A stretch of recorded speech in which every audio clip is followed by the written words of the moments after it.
మంత్రి జూపల్లి లేఖకు మాజీ మంత్రి హరీష్ రావు కౌంటర్ లెటర్ రాశారు. బీఆర్ఎస్ హయాంలో అప్పులపై సీఎం రేవంత్ మంత్రులు పదే పదే దుష్ప్రచారం చేస్తున్నారని అన్నారు. కాంగ్రెస్ ప్రచారం అవాస్తవమని ఆధారాలతో సహా వివరించిన తీరు మారకపోవడం శోచనీయమని లేఖలో ప్రస్తావించారు. బీఆర్ఎస్ పాలనలో అప్పులపై అసెంబ్లీలో చెప్పానన్న హరీష్ రావు ఎక్కడైనా చర్చకు సిద్ధమని ప్రకటించారని గుర్తు చేశారు. కాంగ్రెస్ నేతల్లాగా తాము మాట మార్చడం లేదని, లెక్కలకు కట్టుబడి ఉన్నామని అన్నారు.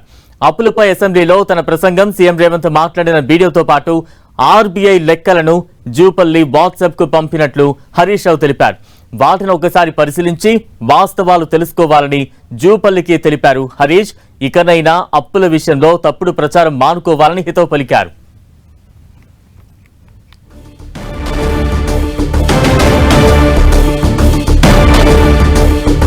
మంత్రి జూపల్లి లేఖకు హరీష్ రావు కౌంటర్ లెటర్ రాశారు. ఇక తాజా అప్డేట్స్ అందించేందుకు మా ప్రతినిధి కరుణాకర్ సిద్ధంగా ఉన్నారు. కరుణాకర్, అప్పుల రాజకీయం తారాస్థాయికి చేరుకుందని చెప్పొచ్చు. మనం చూసాం నిన్నంతా కూడా అప్పులపై కావచ్చు, గురుకులాల అవినీతిపై కావచ్చు, అధికార కాంగ్రెస్ పార్టీకి, ప్రతిపక్ష బీఆర్ఎస్ పార్టీకి పెద్ద ఎత్తున ప్రతి సవాళ్లు నడిచిన పరిస్థితిని మనం చూస్తున్నాం. అది ఈరోజు కూడా కంటిన్యూ అవుతున్న పరిస్థితిని మనం చూస్తున్నాం. ఉదయం మంత్రి జూపల్లి హరీష్ రావు, కేసీఆర్, కేటీఆర్కు ముగ్గురికి కూడా ప్రత్యేకంగా బహిరంగ లేఖ రాసిన పరిస్థితి. అందులో ప్రధానంగా అప్పులకు సంబంధించి జూపల్లి కొన్ని లెక్కలు చెప్పారు. దానిపై వెంటనే హరీష్ రావు స్పందించారు. సంగారెడ్డి పర్యటనలో ఉన్న హరీష్ రావు అక్కడ మాట్లాడారు. ఆ తర్వాత కాసేపటి క్రితం జూపల్లి కృష్ణారావుకు మరోసారి ప్రత్యేకంగా లేఖ రాయడంతో పాటు కొన్ని లెక్కలను కూడా ఆయనకు పంపించిన పరిస్థితిని మనం చూస్తున్నాం. హరీష్ రావు జూపల్లికి రాసిన లేఖలో ప్రధానంగా 3 అంశాలను ప్రస్తావించారు.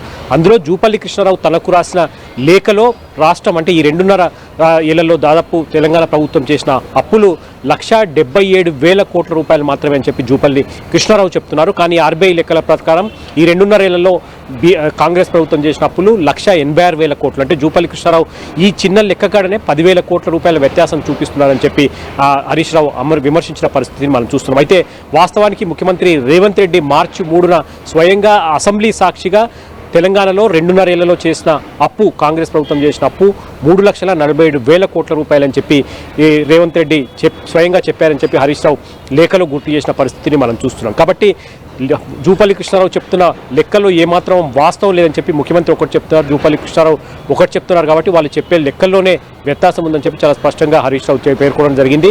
వాస్తవానికి ముఖ్యమంత్రి రేవంత్ రెడ్డి చెప్పేది, జూపల్లి కృష్ణారావు చెప్పేది రెండు కూడా తప్పే. ఈ 2.5 ఏళ్లలో కాంగ్రెస్ ప్రభుత్వం, ముఖ్యమంత్రి రేవంత్ రెడ్డి దాదాపు 4.5 లక్షల కోట్ల రూపాయలు అప్పు చేశారని చెప్పి హరీష్ రావు జూపల్లికి రాసిన లేఖలో పేర్కొన్నారు.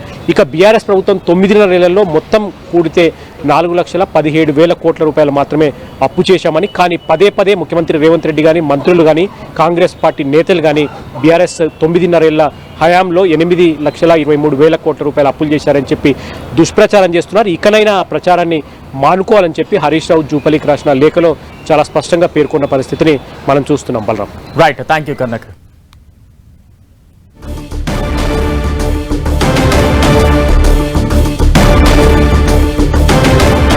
ప్రస్తుతం తెలంగాణలో అయితే ప్రతి సవాళ్ల పర్వం కొనసాగుతోంది. అప్పులు, బకాయిలకు సంబంధించి ఇటు కాంగ్రెస్ కావచ్చు, అటు బీఆర్ఎస్ మధ్య కావచ్చు, ఒక రాజకీయ రగడ, మాటల దాడి, లేఖల సంధించుకునే సిచ్యువేషన్ అయితే కనిపిస్తోంది. మరొకసారి మంత్రి జూపల్లి మాజీ మంత్రి హరీష్ రావుకు లేఖ రాస్తే దానికి హరీష్ రావు కూడా కౌంటర్ లేఖ రాసిన పరిస్థితి కనిపిస్తోంది.